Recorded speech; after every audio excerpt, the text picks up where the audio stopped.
Hello friends, आज जो recipe आप सबके साथ शेयर कर रही हूँ इसे ज़रूर ट्राई करके देखिएगा। बच्चों की छोटी मोटी भूख हो गई या दिन में कभी भी कुछ खाने का मन कर रहा है तो इस तरीके से नाश्ता बनाकर आप घर में रख सकते हैं। इस नाश्ते को बनाने के बाद आपको बाजार से इसे लाने की बिल्कुल भी ज़रूरत नहीं पड़ने वाली है और ये ही हमेशा नाश्ता आपको पसंद भी आने वाला है क्योंकि इसे घर पर बनाएंगे और बहुत ही ईजी तरीके से बनाकर तैयार करेंगे। तो इसे बनाने के लिए यहाँ पर हमने ली है 1 कटोरी सूजी।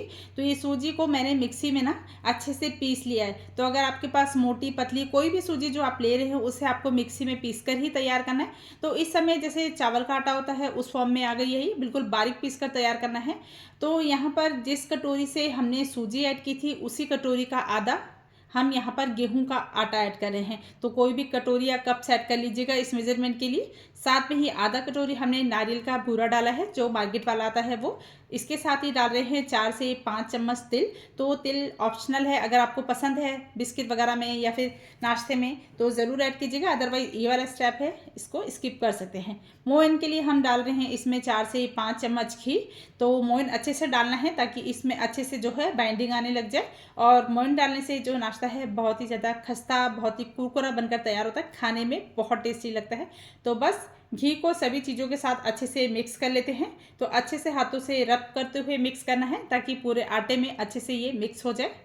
तो ये देखिए जितना हमने मोइन डाला है वो एकदम परफेक्ट मोइन डाला हुआ है। अगर आपको लगे कि आटा थोड़ा सा आपका सूखा सूखा सा लग रहा है तो आप इसमें घी की मात्रा और ऐड कर सकते हैं, यानी कि 1 आधा चम्मच और भी ऐड कर सकते हैं। तो यहाँ पर ये देखिए मुझे तो परफेक्ट लग रहा है मोइन, अच्छे से सारे आटे में मैंने इसे मिक्स कर लिया है। तो बस इस तरीके से मुट्ठी बनाकर देख लेते हैं एक बार। तो ये देखिए बिल्कुल परफेक्ट है। अगर मुट्ठी बंद रही है तो इसका मतलब मोइन आपका अच्छे से डला हुआ है, क्योंकि आटा अगर जुड़ रहा है तो मोइन परफेक्ट है। तो बस इस तरीके से हम तैयार कर लेंगे इसे। तो ये बेस हमारा तैयार हो गया है। तो इसे रखते हैं थोड़ी देर के लिए यहाँ पर हम साइड में और अगली तैयारी करते हैं एक और। तो यहाँ पर हम ले रहे हैं 1 कटोरी दूध। तो उसी कटोरी का यूज़ किया है जिस कटोरी से मैंने सूजी ऐड की थी। तो 1 कटोरी दूध लिया और बिल्कुल नॉर्मल दूध है, दूध को उबालकर बिल्कुल ठंडा कर लिया था इस समय। तो उसके साथ ही आधी कटोरी हम यहाँ पर चीनी ऐड कर देंगे। तो 1 कटोरी दूध में आधी कटोरी चीनी ऐड की है, बिल्कुल परफेक्ट मीठा रहेगा। यहाँ पर आप मिठास को अपने अकॉर्डिंग भी कर सकते हैं, यानी कि थोड़ा कम मीठा पसंद है तो इस चीनी को थोड़ा सा कम कर लीजिए, या फिर जैसे भी आपको मिठास पसंद हो उस हिसाब से आप यहाँ पर चीनी को ऐड कर सकते हैं। तो अच्छे से 2-3 बार देखिए मैंने चम्मच से चीनी को मिला दिया है। चीनी को पूरा हम इसके अंदर मेल्ट नहीं करेंगे, बस हल्का सा दूध के साथ हमें सिर्फ इसको घोलना ही है। और यहाँ पर ये देखिए चीनी पूरी तरीके से घुली नहीं है, तो बस इतना ही तैयार करेंगे। चलिए घोल को लेके चलते हैं बेस की तरफ। तो यहाँ पर इसमें थोड़ा थोड़ा सा यहाँ पर दूध डालकर इसका आटा लगाएंगे। तो पहले चीनी को डालते हैं और चीनी जब इस तरीके से जैसे हम डाल रहे हैं ना इस तरीके से जब खाते हो मुंह में आएगी ना, बहुत ही क्रंची सा स्वाद आने वाला है, आपको ये नाश्ता बहुत ज़्यादा पसंद आएगा। तो 2-3 चम्मच देखिए मैंने चीनी डाली है और थोड़ा सा दूध भी ऐड कर दिया है। तो अब लगाते हैं इसका आटा। तो यहाँ पर फ्रेंड्स दूध एक साथ बिल्कुल भी ऐड मत कीजिएगा, बेस को पतला बिल्कुल भी नहीं करना है। तो थोड़ा थोड़ा सा दूध ऐड करते रहेंगे और इसका मीडियम थिकनेस का, यानी कि ज़्यादा टाइट भी आटा नहीं लगाना है और ज़्यादा लूज भी नहीं करना है, मीडियम से आटा लगाकर तैयार करेंगे। तो यहाँ पर दूध बहुत ही ध्यान से डालना है क्योंकि ये चीनी वाला दूध है तो बहुत ही जल्दी ना बेस पतला भी हो सकता है। तो थोड़ा थोड़ा करके दूध डालेंगे। तो पहले मैं चीनी डाल देती हूँ, उसके बाद थोड़ा सा मैं दूध भी डालती जा रही हूँ साथ साथ में, और इस तरीके से इसका आटा लगाकर तैयार कर लेंगे। तो एक खस्ता सा बहुत ही टेस्टी सा नाश्ता बनकर तैयार होगा और बच्चों को तो बहुत पसंद आएगा, बिल्कुल नहीं बचने वाला। जब भी बनाएंगे उसके अगले दिन ही खत्म हो जाएगा या हो सकता है उसी समय खत्म हो जाए क्योंकि बहुत टेस्टी लगता है खाने में। तो बस इस तरीके से हम दूध डालते रहेंगे और इस तरीके से हम बहुत ही सॉफ्ट सा आटा लगाकर तैयार करेंगे। तो यहाँ पर इस बात का बिल्कुल ध्यान रखिएगा कि दूध बहुत ही लिमिट में डालना है इसके अंदर। तो हमने 1 कटोरी हमने सूजी ली थी और 1 ही कटोरी हमने यहाँ पर दूध भी ऐड किया है और आधा कटोरी आटा लिया था। तो परफेक्ट डो हमारा लगकर तैयार हो गया है। अगर आपको लगे थोड़ा कम ज़्यादा लग रहा है तो आप और भी ऐड कर सकते हैं। तो आटे को ज़्यादा ना गूंदना नहीं है, जैसे हम रोटी के लिए आटा लगाते हैं बिल्कुल वैसे नहीं करना है, बस हल्का सा जोड़ना है इस आटे को और इसी तरीके से इकट्ठा करके अब हम इसे रखेंगे रेस्ट पर। तो इसे कम से कम आपको रेस्ट पर 10 मिनट के लिए तो रखना ही पड़ेगा ताकि जो सूजी है वो अच्छे से फूल कर सेट हो जाए और जो बेस हम तैयार करने वाले हैं वो परफेक्ट बनकर तैयार हो। तो यहाँ पर मैं इस तरीके से अच्छे से आटे को ढक दूंगी। तो 10 मिनट बाद हम इसका अगला प्रोसेस करेंगे। तो यहाँ पर इसी तरीके से कवर करके छोड़ देते हैं और यहाँ पर देखिए थोड़ी देर हो गई, यानी कि 10 मिनट से ऊपर ही हो गया है टाइम थोड़ा सा। तो चलिए देख लेते हैं और अच्छे से एक बार फिर से हम इसे गूंद लेते हैं। तो ये देखिए बहुत अच्छे से आटा हमारा लग गया, सॉफ्ट भी हो गया काफ़ी। तो अब हम क्या करेंगे, इसमें से लोइयाँ तोड़ेंगे। तो यहाँ पर बड़ी-बड़ी सी लोइयाँ तोड़ूँगी मैं। वैसे आप चाहे तो छोटे-छोटे से पेड़े बनाकर यानी छोटी-छोटी सी लोइयाँ तोड़कर भी इसे बना सकते हैं। तो मैं बड़ी-बड़ी लोइयाँ तोड़ के एक ही बार में काफ़ी सारा नाश्ता बनाने की कोशिश करेंगे, ताकि जल्दी से बन जाए और टाइम भी बच जाए। तो इस तरीके से बड़े-बड़े से पेड़े बनाकर तैयार कर लेते हैं। और यहाँ पर आटा लगाते हुए बिल्कुल ध्यान रखिएगा कि बिल्कुल सॉफ्ट आटा मत लगाइएगा, थोड़ा-सा टाइट ही लगाइएगा आटे को। तो यहाँ पर ये देखिए हमने पेड़े बनाकर तैयार कर लिए हैं। तो चलिए इसमें से एक पेड़ा ले लेते हैं और इसका प्रोसेस स्टार्ट करते हैं। तो यहाँ मैंने चकले पर इसे बनाऊंगी। तो थोड़ा-सा सूखा आटा डस्ट कर लिया, ताकि इसमें चीनी वाला घोल है तो थोड़ा-सा हो सकता है चकले के ऊपर ये चिपके और अच्छे से बेले नहीं। तो मैंने हल्का-सा ना सूखा आटा इसके ऊपर डस्ट कर लिया है। तो अब हल्का-हल्का सा बेलन चलेंगे, दबा के बेलन नहीं चलाना है, बिल्कुल हल्का-हल्का सा रखना है। इसे हमें ज़्यादा पतला बेलकर तैयार नहीं करना है, थोड़ा-सा मीडियम सा रखेंगे। और यहाँ पर मैंने लिया है एक मीडियम साइज़ का ग्लास। अगर आपके पास कटर हो तो आप कटर का यूज़ कर सकते हैं। तो मेरे पास कटर नहीं था, तो मैं ग्लास से इसकी कटिंग कर रही हूँ।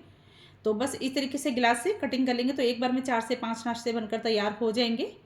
तो वैसे मैंने बताया आपको, आप पेड़े बनाकर छोटे-छोटे पेड़े बनाकर उन्हें हल्की-हल्की छोटी-छोटी सी पूड़ियाँ भी बेल सकते हैं, पर उसमें टाइम बहुत ज़्यादा लगता है। तो इस तरीके से बड़े-बड़े पेड़े बना लीजिए। यहाँ पर मैंने चकले का यूज़ किया, आप चाहे तो सेल्फ पे बड़ा सा पेड़ा बनाकर लंबी सी रोटी को बेल लीजिए, उसके बाद ग्लास से या किसी कटर वगैरह से काट लीजिए। तो एक साथ काफ़ी सारे नाश्ते बनकर तैयार हो जाते हैं। तो ये देखिए बस मीडियम से नाश्ते बनाकर हम तैयार करेंगे। देखिए ज़्यादा मोटे नहीं हैं, ना ही ज़्यादा पतले हैं। ये देखिए, तो इतनी ही थिकनेस रखनी है हमें इसकी।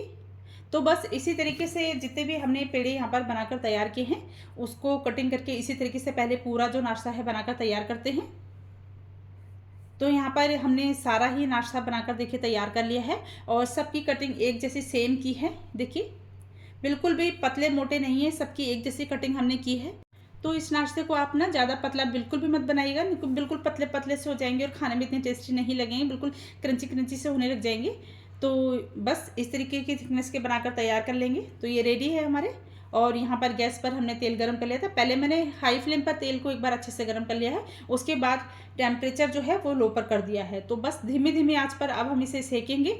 आंच जो है बिल्कुल भी तेज़ नहीं करनी है, टाइम देखते हुए इसे सेकना है, ताकि अंदर तक सिक जाए और बहुत ही ज़्यादा क्रिस्पी बनकर तैयार हो। तो डाल दिया है एक बैच मैंने अच्छे से, जितना स्पेस था इसमें। तो बस थोड़ी देर तक इसी तरीके से छोड़ देंगे, और जैसे ही नीचे से लगेगा कि हल्के से सिकने लग गए हैं, तो इसे पलटी कर देते हैं। और ये प्रोसेस हमें कम से कम 4 से 5 बार करना पड़ेगा, ताकि अच्छे से अलटते पलटते हुए इसमें बहुत अच्छा कलर आ जाए और बहुत ही अच्छे से ये क्रिस्पी करारे हो जाए। तो यहाँ पर देखिए हल्का हल्का सा इसमें कलर आने लग गया था, और मैंने इसे पलटी कर दिया। ये देखिए, तो इसी तरीके से दूसरी तरफ से भी बहुत ही अच्छे से टाइम देते हुए हमें इसे सेकना है। तो इसमें जल्दबाजी बिल्कुल नहीं करनी, तभी ये नाश्ता अच्छे से क्रिस्पी बनकर तैयार हो, और खाने में तभी टेस्टी लगेगा जब क्रंची करने सा स्वाद इसके अंदर आएगा। तो इसके अंदर जो हमने चीनी डाली ना साबुत, जब वो मुंह में आएगी फ्रेंड्स, यकीन मानिए नाश्ता आपको बहुत ज़्यादा पसंद आने वाला है। तो इस तरीके से देखिए मैंने 2-3 बार इसे पलटी कर दिया है, और दोनों तरफ से जो कलर है बहुत ही अच्छा सा आ गया है, बहुत सुंदर सा कलर आया है। देखिए बहुत अच्छे से सिक कर तैयार हो गए। तो बस इससे ज़्यादा कलर अब हम इसमें नहीं देंगे। चलिए इस बैच को बाहर निकालते हैं, और ये देखिए मैं आपको पास से दिखाती हूँ कितना अच्छा बनकर तैयार हुआ है। बहुत ही क्रिस्पी भी बना है, खाने में बहुत ही ज़्यादा मज़ा आएगा, ज़रूर ट्राई करके देखिएगा। तो घर में जैसे कभी ना कभी बैठे रहते हैं, छोटी मोटी भूख लगती ही रहती है, कुछ ना कुछ खाने का मन करता ही रहता है, तो कभी कभी मीठा खाने का भी मन करता है। तो इस तरीके से आप ना बनाकर रख लीजिए डब्बे में, तो ये काफ़ी टाइम तक देखिए ख़राब भी नहीं होंगे। वैसे मुझे लगता है बचने ही नहीं वाले हैं, क्योंकि बहुत ही ज़्यादा टेस्टी बनते हैं। तो मैं तो जब बना रही थी, उसके बाद जब मैंने आपको दिखाया, उसके बाद मेरे तो फटाफट से ये फिनिश होने लग गए। तो भाई ख़त्म होना तो बनता ही है ना नाश्ता, इतना ज़्यादा क्रिस्पी, इतना ज़्यादा चीनी वाला, जो चीनी की जो मतलब आवाज़ है ना खाते हुए आती है, उससे नाश्ता बच्चों को बहुत ज़्यादा पसंद आता है। बिल्कुल बिस्किट वाला टेस्ट आने वाला है, जैसे चीनी वाले बिस्किट आते हैं, ऊपर चीनी लगी होती है उनके ऊपर, बिल्कुल वैसा ही टेस्ट आपको आने वाला है, लेकिन उससे ज़्यादा मज़ेदार, उससे ज़्यादा क्रिस्पी, उससे ज़्यादा क्रंची बनकर तैयार होंगे। और सबसे अच्छी बात तो ये है ना कि हमने इसे मैदे से नहीं, सूजी से बनाकर तैयार किया है, तो खाने में तो टेस्टी बनेगी, अनहेल्दी तो बिल्कुल नहीं है फ्रेंड्स। तो जब भी छोटी मोटी भूख लगे तो घर में इस तरीके का छोटा छोटा सा नाश्ता बनाकर रख लीजिए, बच्चों को खिलाइए। बच्चे जो बाहर के बिस्किट वगैरह खाते हैं ना, वो तो बिल्कुल खाना भूल ही जाएंगे। आपको इसे घर पर ही बनाने की डिमांड बार बार आने वाली, एक बार ज़रूर बनाकर बच्चों को दीजिए, फिर देखिए बच्चे इसको ज़्यादा बनाने की डिमांड आपको ज़रूर करेंगे। मेरे बच्चे तो करते ही हैं, और मैं अधिकतर इस तरीके की रेसिपियाँ बनाती रहती हूँ और मेरे चैनल पर ऐसी रेसिपियाँ 2-3 अपलोड हो चुकी हैं पहले भी, तो मैं बच्चों के लिए बनाती रहती हूँ क्योंकि बच्चों को बहुत ज़्यादा पसंद आती है। तो अगर और भी कोई रेसिपी इस तरीके से आप देखना चाहते हैं जो मैंने इस तरीके से बनाकर तैयार की है, तो मेरे चैनल पर बहुत सारी रेसिपीज इस तरीके की हैं, तो आप वहाँ पर जाके चेकआउट कर सकते हैं। तो ज़रूर ट्राई कीजिएगा। देखिए बहुत ही टेस्टी डिलीशियस नाश्ता बनकर तैयार होगा और देखने से ही आपको लग रहा होगा, पता चल रहा होगा कि कितना ज़्यादा ये क्रंची डिलीशियस खस्ता बनकर तैयार हो गया। तो मैंने तो इसे बनाते बनाते भी एक टेस्ट कर ही लिया था क्योंकि बहुत मन कर रहा था इसे खाने का, और यकीन मानिए जब आप भी बनाएंगे ना तो आपका मन करेगा पहले मैं इसे टेस्ट कर लूँ। और ऐसा नाश्ता बनकर तैयार होता है फ्रेंड्स, ना आप रुक पाएंगे ना बच्चे रुक पाएंगे। और इस तरीके का नाश्ता बाजार से आपको कभी नहीं मिल पाएगा फ्रेंड्स, क्योंकि बाजार के नाश्ते बाजार के ही होते हैं और जो घर के नाश्ते होते हैं उनकी बात ही कुछ और होती है। तो आप भी घर में इस तरीके का नाश्ता बनाइए, बच्चों को एंजॉय करने के दीजिए। उसके बाद मुझे कमेंट्स करके बताइएगा कि आपके घर में सभी को ये वाले नाश्ते की रेसिपी कैसी लगी है। मिलते हैं अगली वीडियो में। Thanks for watching.